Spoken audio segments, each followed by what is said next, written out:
Welcome to Rising Woman Leaders, a safe space for women to thrive in community where their voices and stories are heard. We're a sisterhood supporting each other to live our dreams and embody the sacred feminine to restore balance on our planet. Join us each week as we return to the unconditional love and guidance of our heart and our womb. I'm your host, Meredith Ram, and I invite you to walk this path of beauty, devotion, and service with us.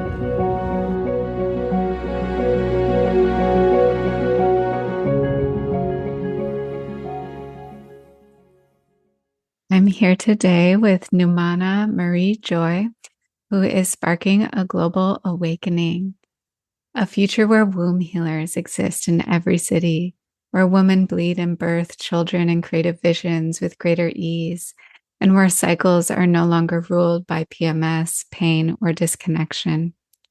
A visionary at the frontier of women's health, Numana bridges somatic science, leading edge womb healing therapies, cyclical living, and sacred feminine leadership to help shape a new era of embodied healthcare. As the founder and CEO of Womb Health Academy, creator of the somatic womb clearing method, she's now training a global wave of practitioners in trauma-informed and womb-centered healing. Thanks for being here. Thanks for having me, Meredith. Yeah, so lovely to reconnect. We've been weaving for many years, and yeah, just beautiful to see the evolution, probably for both of us, as we've both changed and grown a lot over these years that we've known each other. And yeah, there's a lot I want to dive into today. I'll mention that Numana has been on the podcast before. So your name, former name, Allie McPhee, I'll include that episode if people want to go back to it.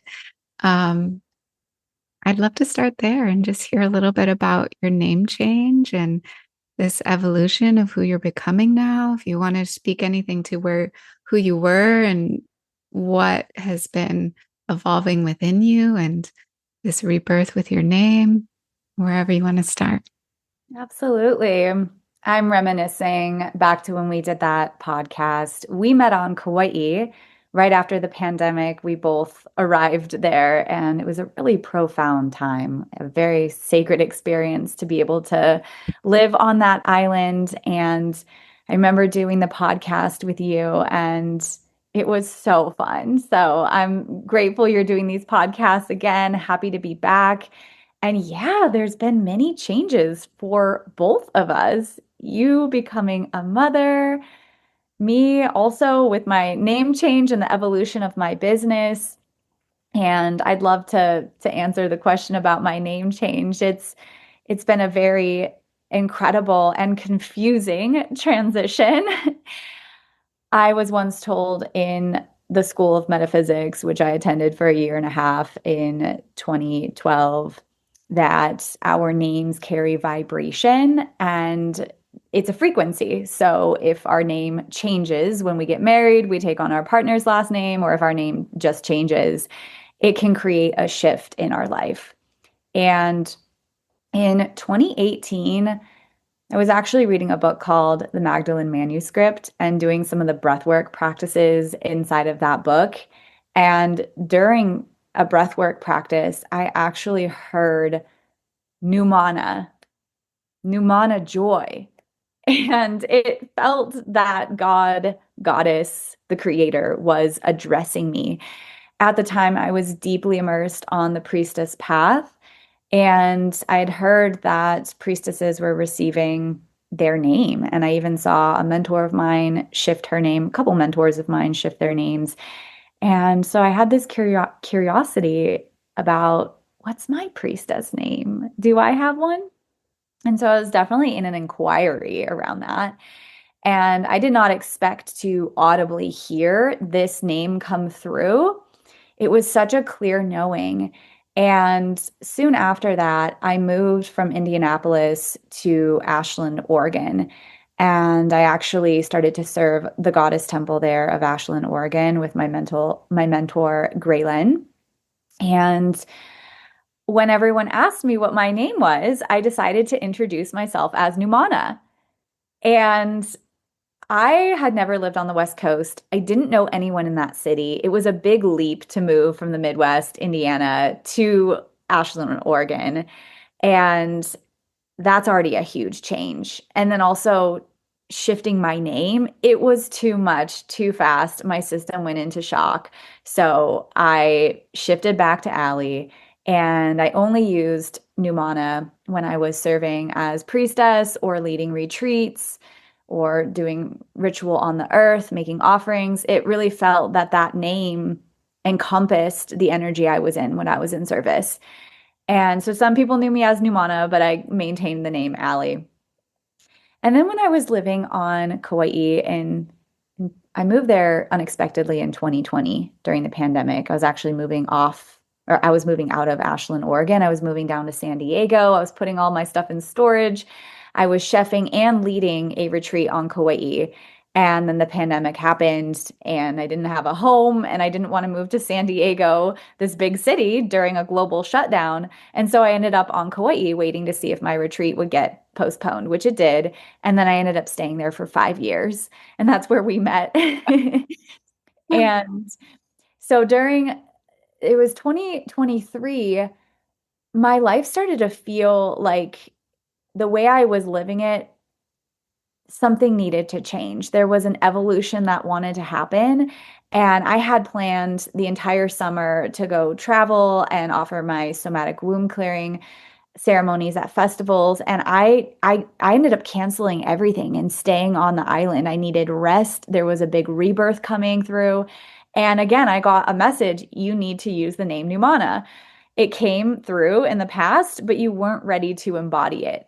Now, if you want to go through this shift, you can't go through the shift unless you use the name. That was the intuitive guidance. And so I adopted the name Numana. The first month was really awkward because people were asking me what it meant, and I had no idea. But after that month, I was guided to a halau to my Hawaiian mentor.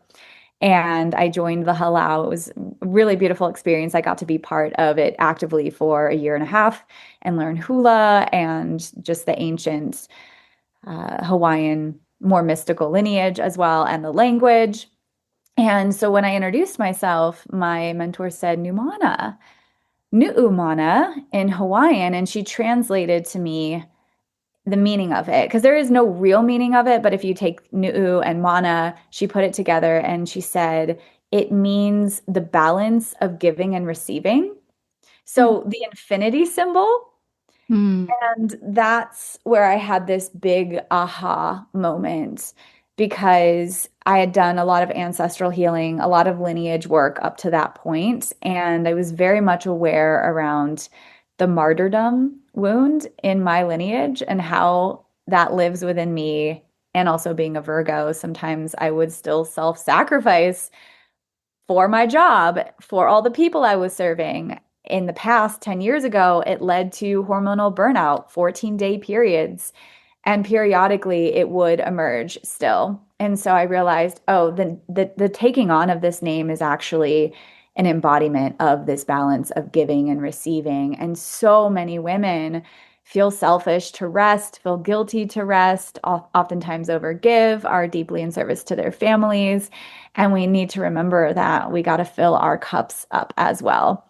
And so I took on the name fully in that moment and devoted deeper to the energetics of that and where that lives within my business, my mission. And so that's the evolution of my name, but definitely awkward to change a name. And I still sometimes, like, I go back to my family and they call me Auntie Allie, and I'm totally okay with my family still using my birth name. So, yeah. It is. It's a really brave choice.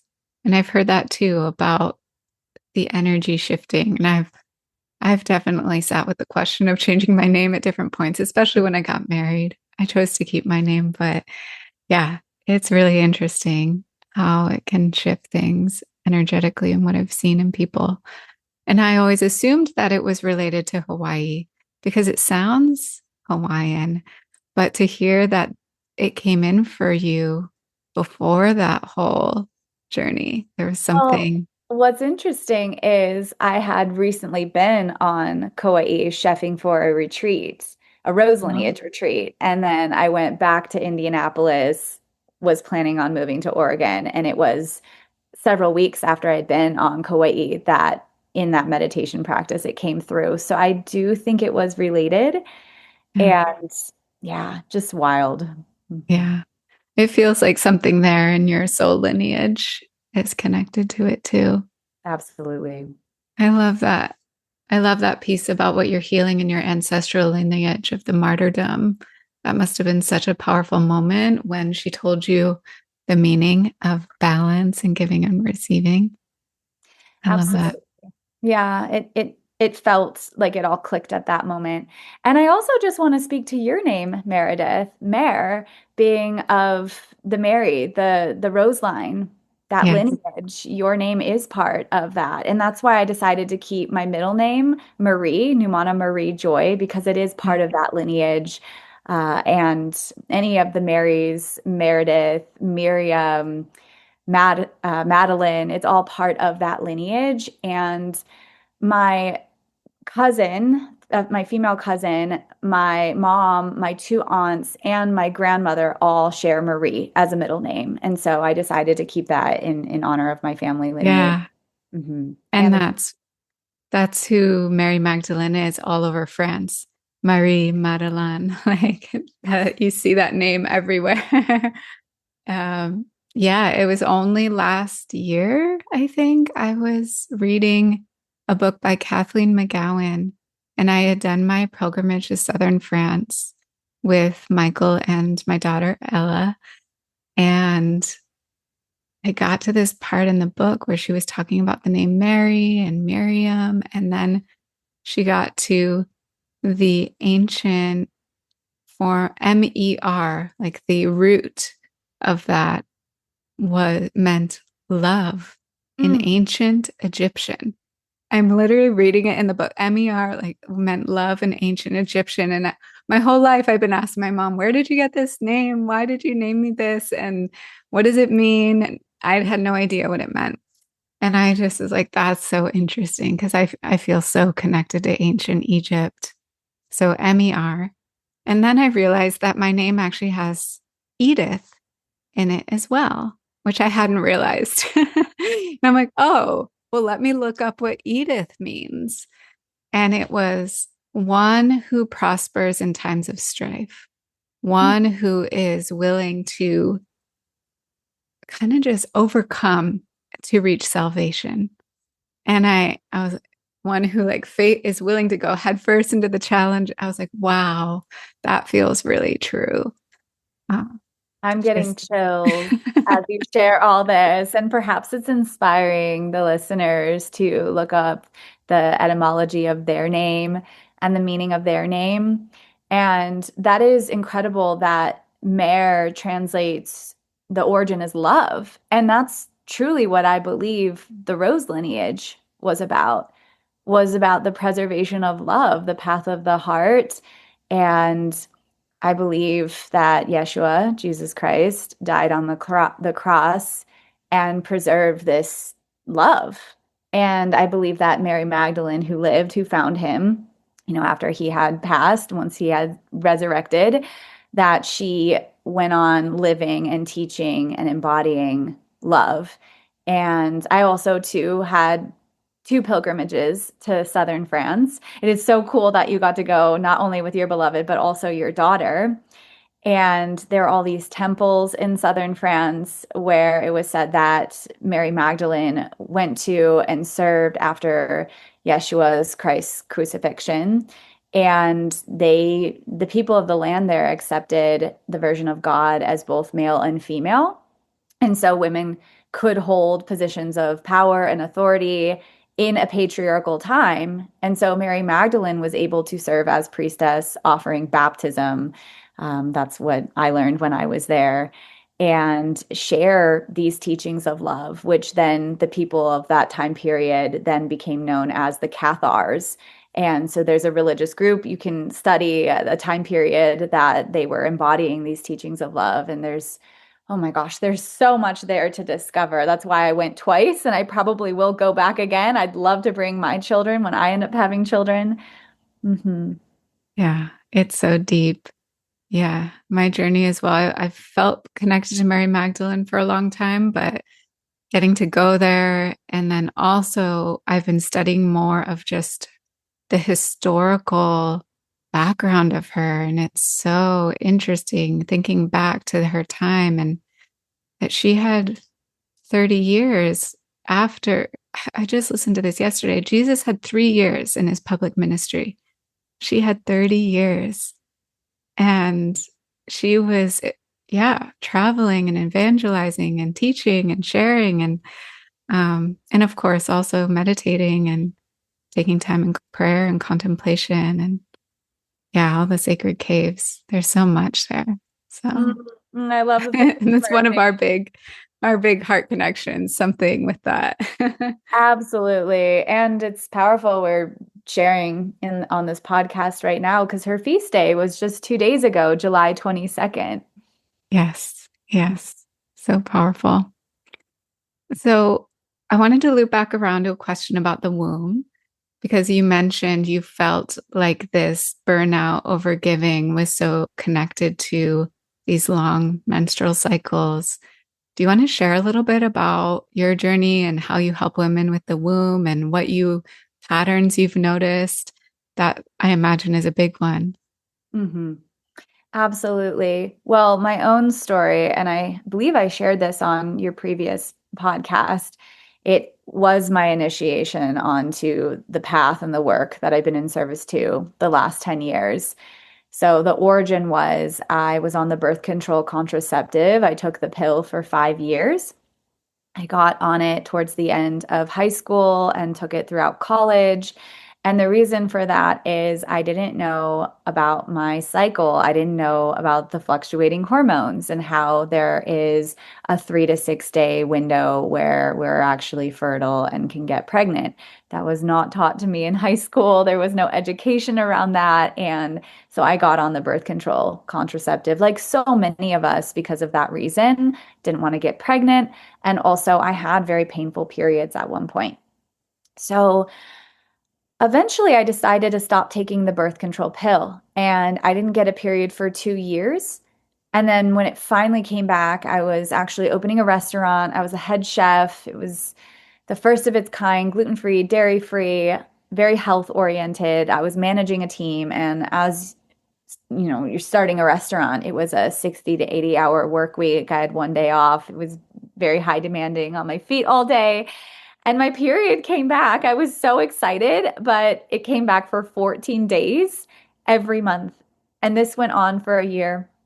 I got so burned out, absolutely exhausted. Eventually, I did need to resign from that job because my health was deteriorating. And again, I was offering something for the community that was very involved in health, yet I wasn't feeling healthy. So that's where that martyrdom piece comes up. I went to my OBGYN, I was tested. I had estrogen dominance, low progesterone, high cortisol, and I was offered the solution of going back on the birth control pill or taking synthetic progesterone. And so I turned to my love of nutrition and learned how to eat in a way that supported the hormonal shifts that happen throughout the menstrual cycle. And my cycle went down to about 8 days, which I was ecstatic. From 2 weeks bleeding every month to 8 days, that was a miracle. However, it would not budge. It kept staying about there with a lot of brown blood right before my heavier flow came, a lot of moodiness, still feeling very exhausted. And the deeper healing came when I started to develop a deep relationship with my emotions and treating my menstrual phase before my bleed was coming as a ceremony. And that's when I further discovered unresolved trauma that I had, and even ancestral trauma, and these patterns of overgiving and a lack of self-worth that I had, and part of the reason why I was overgiving so much. And I had to sit with that and I had to feel it. And through that feeling, my heart reopened and that energy started to recycle. I started to connect more further with my soul and what I was here to do on the planet. My cycles ended up balancing to 3 to 5 days with no pain, no exhaustion. And I went on to want to help other women heal their bodies in this natural way. Now, when I discovered this, this is the foundation of what later became the somatic womb clearing method, which is now what we train inside the academy. But I didn't know what somatic therapy was at the time. All I knew is that I just needed to go inward into my body and feel. Later on, I realized, okay, trauma is actually a thing where stuck energy, stuck emotions can stay lodged within the nervous system and cause shutdowns or trauma responses of overgiving, overdoing in the present moment. And that can also be inherited. And if you think about it, we are the matter that is inside of our mother's ovaries developing while she's a fetus, while she's inside of our grandmother's womb. So there's a real imprint that we can receive from our maternal line. And so I became aware of all of this and absolutely fascinated. So then I studied somatic therapy and trauma informed methods, et cetera, et cetera. And as I started leading my clients through the somatic womb clearing method, eventually I had clients say, "This is so powerful. Do you train people on how to lead this?"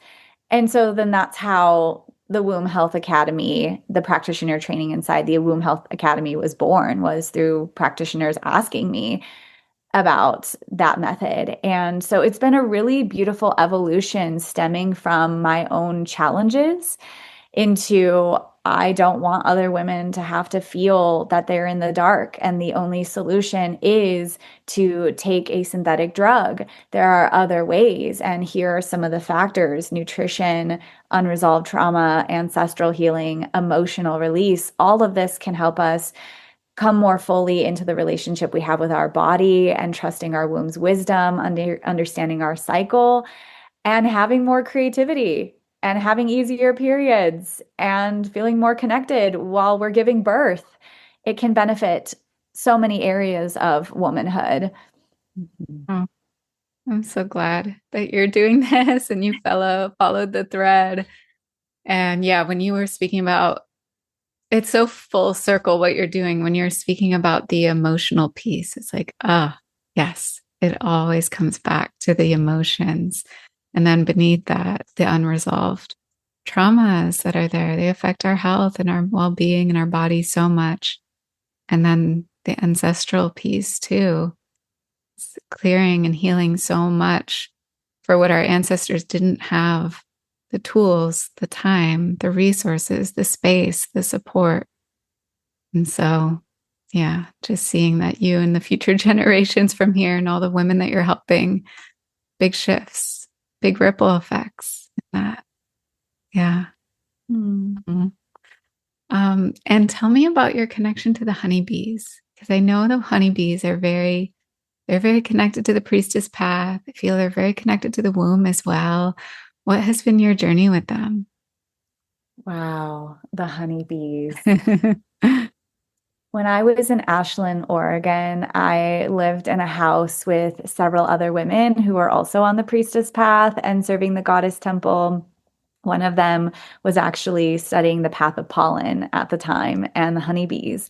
And so she was the first one that brought this awareness around the honeybees and the connection to the ancient mythology of the priestess path and the honeybees. And there's so much that show up in the hieroglyphs in Egypt around the honeybees. I actually got to go to Egypt and see it myself. And also in Greece and the Oracle of Delphi, there's a really deep connection and there's so much there. And she was the first one that brought that to me. And I was so curious, but it wasn't my time to deepen with the bees quite yet. And then in 2024, the second Magdalene trip that I took in southern France, we were deeply connecting to the lineage of love, Mary Magdalene and the lineage of love. And it was actually a spirit baby. It was the Magdalene path merged with spirit baby connection. That was what the retreat's theme was by Oh. my beloved sister, Dakota Chanel, who you also know. And yeah, she's a wealth of information when it comes to the topic of Mary Magdalene and the lineage of love. And so we were going to all of these different temples and grottos, caves that it was said that Mary Magdalene held baptism in and led her teachings in. And we were connecting to our spirit babies, making offerings. I deeply, deeply want to become a mother. And I had this sense that the years that I had been in devotion to my business, to women, to the priestess path, the only way I can describe this is it felt that there was some sort of vow with the priestess archetype that I had made that was inhibiting me from actually becoming a mother and meeting my beloved. It felt that the motherhood path was just a different way of service. And I started to recognize that and asking God, Goddess, the creator, show me how I can shift more into the next phase of my life, meeting my beloved, becoming a mother, because I feel so involved with the priestess path, with being a women's health coach, practitioner. I feel that that is my full path, and I want to create space. And this is my personal journey, but I know because I do work with women in their preconception phase, so much of the maiden to mother journey really is about the creating of that space.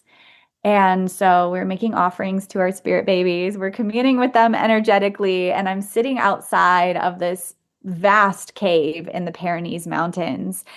And I say, what is my purpose in union, God? I know my purpose as a priestess, as a womb health practitioner, but what is my purpose in union?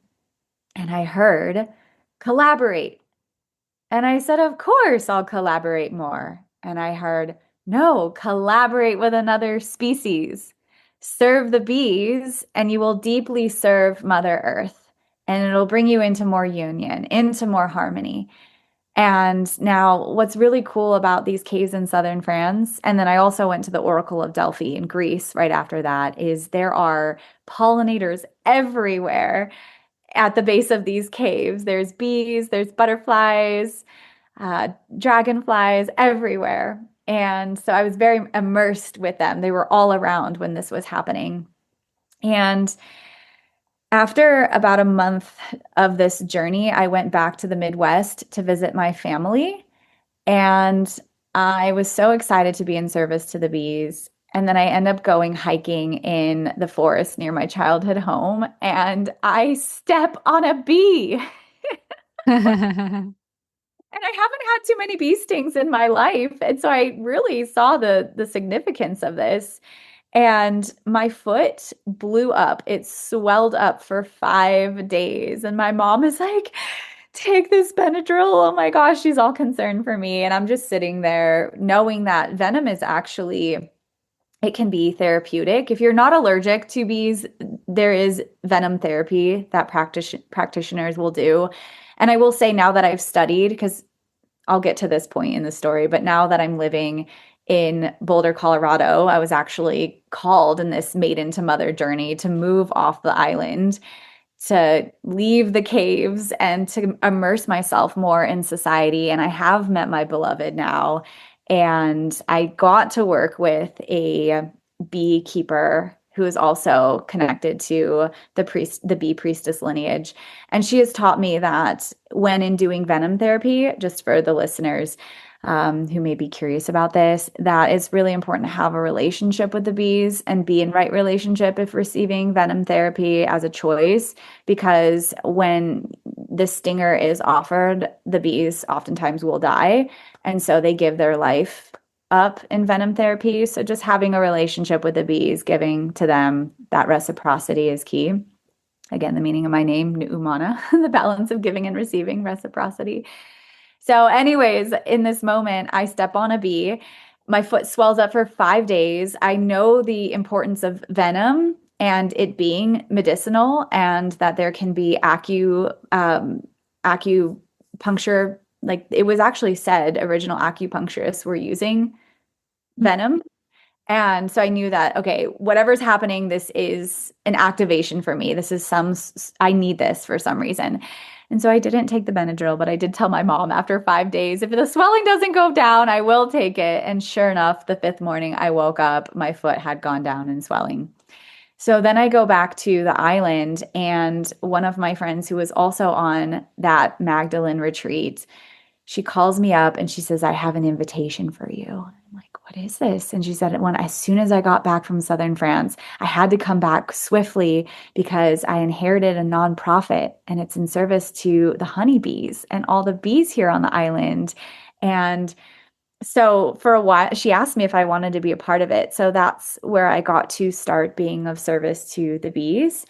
And then eventually I was called to move off the island, and I had several opportunities to then work with my mentor now in Boulder, Colorado. And so I believe that they were guiding me. I believe that being in service to them, it really does open up a deeper service to the earth, as the honeybees are the reason why we have food.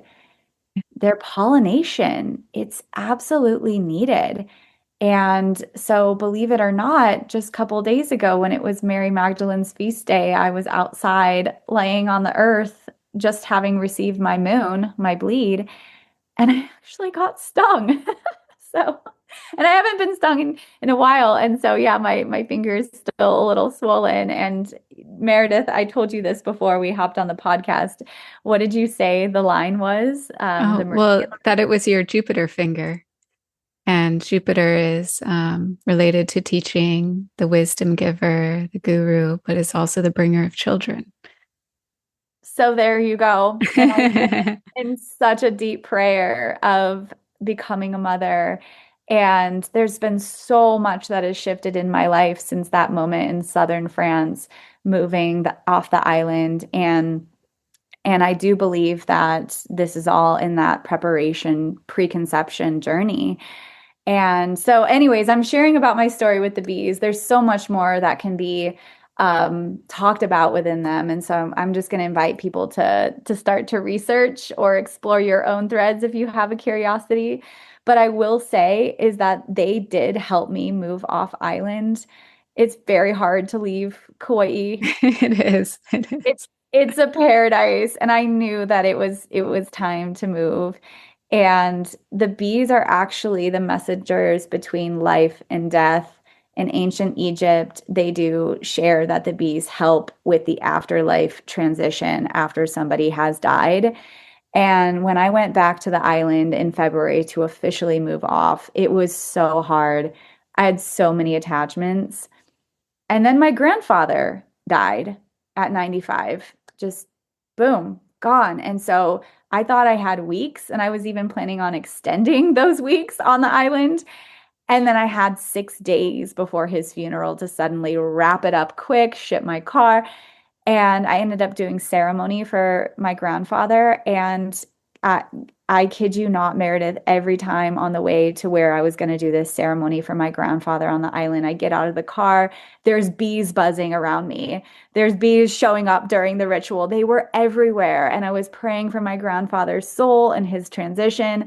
And I believe there was a whole journey with my grandfather's death, the bees, my own death and rebirth journey, leaving the island, coming back to the mainland. That was all part of the divine orchestration. And so I give so much thanks to the honeybees and their magic. And I'll just end there. But I know that you went through a big journey when you left the island, going from maiden to mother, birthing your daughter. I know that at one point you were in Boulder, Colorado, asking if it was home. I witnessed your journey of that transition. And I am in the preconception phase. I do believe, I hope I become a mom. And so I'm curious, did you have anything like this come up in your preconception journey? Yes, actually, I was thinking about this because my awareness of the honeybees in connection to the sacred feminine, I feel like it started when I went to Egypt. And that was in 2018. And my dear friend, Deva, who I met on that pilgrimage, She lives in Big Sur, and she's a beekeeper. She's actually was the beekeeper for Esalen and started a hive there. And she would always say, they say that Hathor brought the honeybees back from Venus and she planted them on Earth as these, to bring the honey and the sweetness and that love. And so I always knew they were very connected to the Venus energy, the priestess energy, ancient Egypt. And she recommended I read the book, The Song of Increase. So I read that at that time, which is a really beautiful book that gets into some of the spiritual connection with the bees. And then it was probably early 2019, I think, when I got stung. And it was on my Venus finger. And I'm not sure if it's been a while, if it was my ring finger, wedding ring finger, the other hand, or what. But it just, it awoken something in me of the bees are trying to speak to me. And I live in Sonoma County, and there are quite a few people. I was just on his website yesterday, Michael Thiele, or I think is how you say his name, beekeeper out here. And then Ariella Daly, who's Right, been on the right. podcast. And I've done some in-person workshops with her out here. She was very connected as a bee priestess and trained, I think, in England. And yeah, so there's so much around. I mean, even if you think of the hive, right? The bees are mostly female. They're working together. They're in that collaboration energy. They're in complete service to the queen. Mm-hmm. The queen energy is very connected to the bees as well. And yeah, so that was in 2019. And then there was a bit of a journey. I believe I was calling in my child even then. I remember having my trip to Egypt. Yeah, there was a moment in a temple in Egypt where there was a sacred stone for any women that wanted to call in their spirit child. There was a sacred stone to stand on there. So that was in my field. And I remember coming back and doing, just some ritual, being in the bright, beautiful sun and calling in the spirit of my child. So it definitely feels connected. And it took, a few years of unfolding. They were working with me a good 4 years before my daughter was born. So that feels connected in a way. And actually, at one point, I was doing a lot of research because they're, the bee colonies are collapsing and they're in danger in the ways that we're living, ways that we're using pesticides, the ways that all these, their health is being, it's really reflecting just the greater whole of the earth and what's happening as a species. And we have all the tools and resources to change it. And there was at one point I was thinking of creating a whole documentary about the bees because I was like, I need to learn more. And just something needs to be created. But I do know, of course, look what's sitting right next to me. Yes. I'm like, Yes. this is on my book, on my desk next to me, Secrets of the Bees.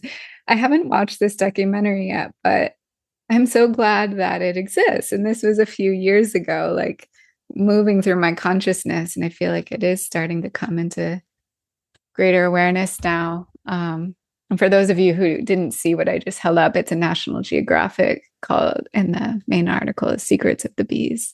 Mm. So, yeah.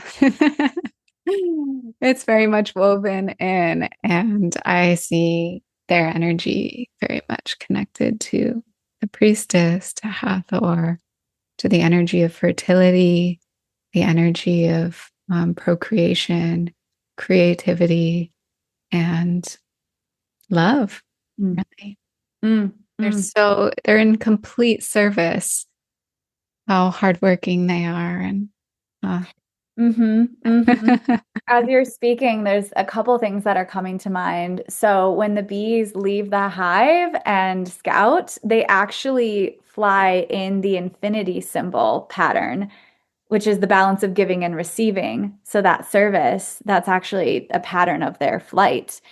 And then in addition to you speaking of Hathor, I did get to go to Egypt in 2024 as well. And in the Hathor temple, there it is a birthing chapel. And it was said that the priestesses of Hathor would come together, process with frame drums and sistrums, and create this entrained vibration. And it was to support the birth field when a woman would go into labor. So Hathor is very connected to childbirth, to creativity, fertility, pleasure. And Mhm. it's interesting to hear that it was known that she helped bring in the honeybee in that mythology. So amazing. And the other piece I'll bring in is the sound healing. That was my year when sound healing really came in as well. And the bees with their hum and that energy. And my friend Deva is a sound healer. She introduced me to the crystal alchemy bowls, which are now part of my sound healing journeys. And I've now assisted her a few times at Esalen Hmm. um, as a sound healer. And it's just all so incredible. I know there are some women out there listening to this and they're like connecting the dots. Like, Yeah. yes. Mm. Wow, beautiful. Well, tell me what's coming up in your business. What are you excited about? What's on the horizon for you? Hmm. What I'm most excited about in this moment is there's a womb health summit that I am producing that is coming up in September, the 8th through the 10th.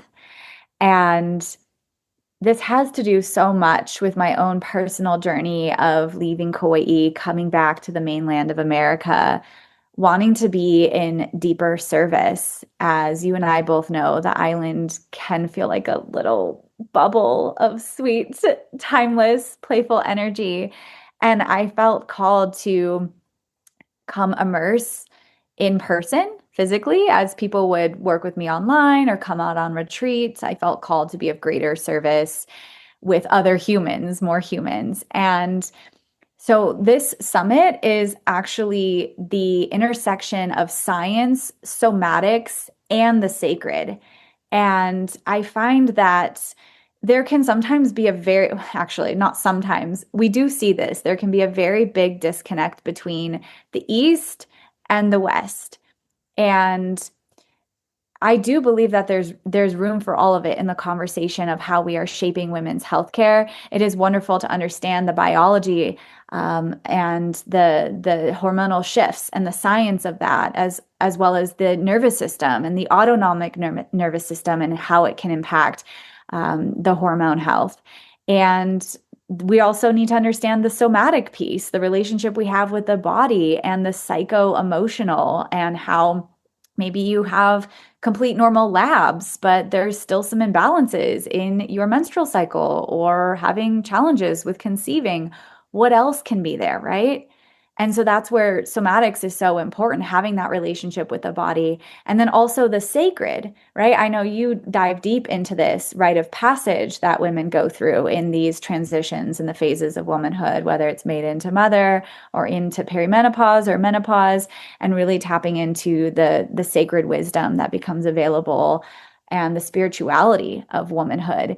And so this womb health summit is the intersection of these categories. And we have OBGYNs and somatic therapists and midwives and health coaches. I have some indigenous wisdom keepers coming on, some rite of passage speakers, so that we can have a bigger pool of perspective around what it means to be a bleeding, birthing, thriving, creative woman in these modern times. And with that perspective, more education for women who are on a healing journey, fertility journey, and more education for practitioners who may want to understand more perspectives to support their clients. And the mission is to essentially create the future of women's healthcare as we know it. through having these conversations, through the advocacy, through the sharing of information, through the wisdom, is we are creating the future one moment at a time in the present day. And so it's going to be a big global celebration. It's completely free. And then on the Saturday following this event, I'm declaring it Womb Health Day, Global Womb Health Day, and inviting women and people all over the world to gather and integrate the conversations that happened in the summit. And the practitioners who've trained through our academy are going to be leading ceremonies. And we're going to have a map that shows where practitioners are holding ceremony around the world. And so essentially, we can come together and embody and integrate this and feel that uniting of people gathering globally around the world on September 12th.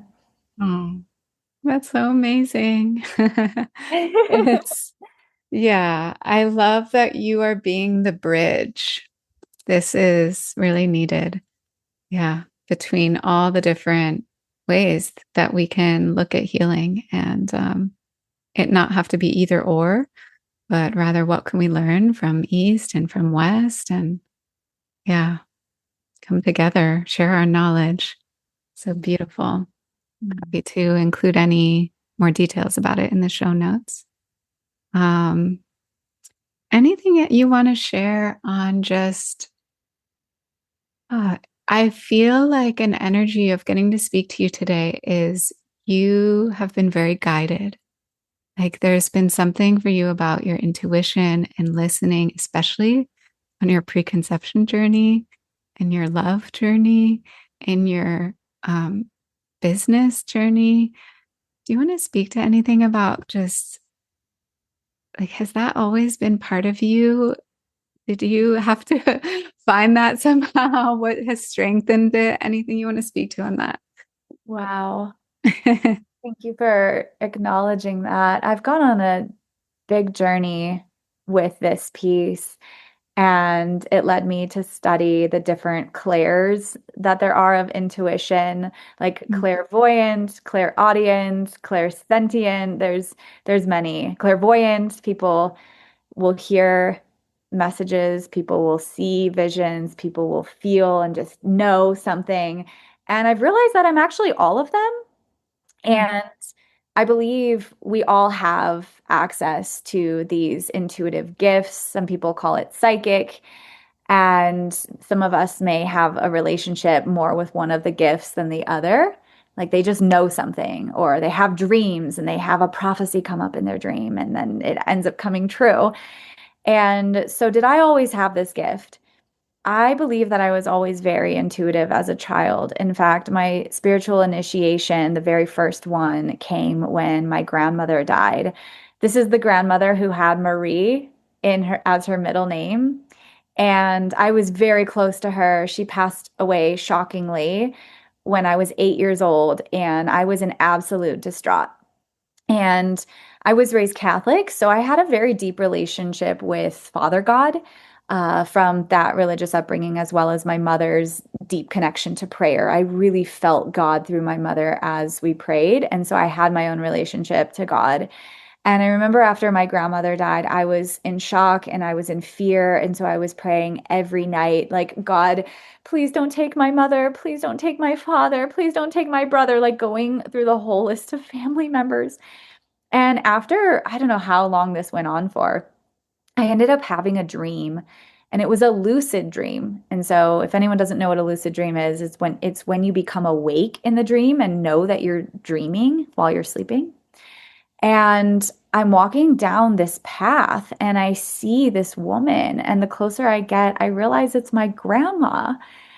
And I say, Grandma, why did you leave? I miss you so much. And she's sitting on this bench and she stands up and she gives me this big embrace and basically tells me it was her time to go and that everything will be okay.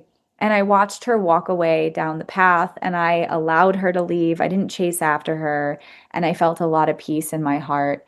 And then I woke up, and at 8 years old, I knew that that was my grandmother coming to say goodbye to me. And that was my first, you could say, intuitive, mystical experience that I had, like outside of, my religious upbringing. And since then, I've always had very vivid dreams. And later on into my adult life, I got into meditation and fasting. I was a raw foodist at one point, and I remember sitting in meditation in Bali in 2016, not asking any questions, just simply sitting. And I heard two things. You're moving to Ashland, Oregon, which I eventually did 2 years later, as I had shared in this story. And I also heard you're offering womb healing sessions. This is when I was studying to be a menstrual health coach. This was right after those 2 week periods. They had now decreased to about 8 days. I didn't know what a womb healing session was. This Yeah. is the vision I heard. And it's been a whole dharmic path that unfolded for me since that moment. And it's when I'm really listening, it comes up time to time. I'll get these like very audible messages or very clear visions, and I commune with those visions, and oftentimes they come true. So it's been part of my spiritual path. It's not always lightning bolt clear. This is what you're going to do. Sometimes it's very subtle. Sometimes it's just following these threads of synchronicity, of patterns that show up. A person will tell me a message, and then I'll go to the grocery store, and then I'll see what they're telling me about right there. And so I do pay attention and I follow the threads. And it's also something that's acknowledged on the priestess path. I learned from my mentor, Graylin, at the Goddess Temple of Ashland. She calls it scrying the land, where you're noticing patterns, repetition, symbology, whatever's in your field of awareness, pay attention to it. There might be a meaning there. And so, yeah, this has been part of my journey, but I just want to share that all of us have a relationship to our intuition. And I do believe the more that we connect to our body and develop a relationship with our womb, that can be a deep way to communing with this channel, this vessel that we have to commune with the divine, because we have the divine within us. We are creators. And if we look at the womb, it is a portal to life on this planet. It is an organ that releases, sheds, and renews, builds up each month. And so the more we connect to the source of creation and life that exists within us, that is how we can refine our relationship to our intuitive channel and knowing how to show up in service with our creative gifts, etc. Wow. Hmm. Any last closing words you have for us, Numana, for the people listening? Anything you want them to take with them? And then I will close with a prayer. Any Mm, closing words? wow, I'm just recapping this this conversation today. We didn't know what we were going to get into, and there's Mary Magdalene, the lineage of love. There's the bees and the connection to the divine feminine. There's the womb and the bees' relationship to the feminine and the womb and creation and serving Mother Earth. And so I guess I would just like to leave this conversation with the acknowledgement that as women living in this fast-paced modern day time, it is so vital for us to build a relationship with our wombs, the cyclical energy. That is where we regain trust with the feminine aspect of ourself, is that deeper communion with our bodies, that cyclical nature. And I do believe this fast-paced go, go, go energy can sever that relationship that we have with trust and our intuition, but it is vital that we restore that relationship. And so, if there's anything you want to take away from today, it is the importance of slowing down, making space. Whether you want to become a mother and you're creating space for the soul of your children, or you have a creative vision, a business vision, it requires you to slow down, make that space, connect with your body, connect with your intuition, because it's going to guide you. And we're all so prolific here. We are literally birthing the next generation. We're literally birthing the next wave of consciousness in every moment. So, yeah, what a gift that we have to do so. Mm. Let's just close our eyes for a moment and just breathe that in. The essence of so much of what you shared is really being here in a way to restore the balance on our planet, this sacred feminine energy, and the ways that we can do that within our own body. So, taking a moment to just be with the breath, to be with the womb, to be with the heart, to welcome in that feminine essence, the equality of feminine and masculine and unity. May we take the gems from this wisdom that has been shared today and just allow it to permeate our lives. May we all continue to listen and follow the threads of exactly what we need to heal and to grow and to continue this restoration of balance that we so greatly need on our planet at this time. So thank you, Numana, for being here. I feel like I want to thank your soul for incarnating at life at this time and just, blessing you and blessing all the work that you have been doing. Thank you so much. Thank you. I'm back at you, Meredith. Thank you for everything that you have done for our community.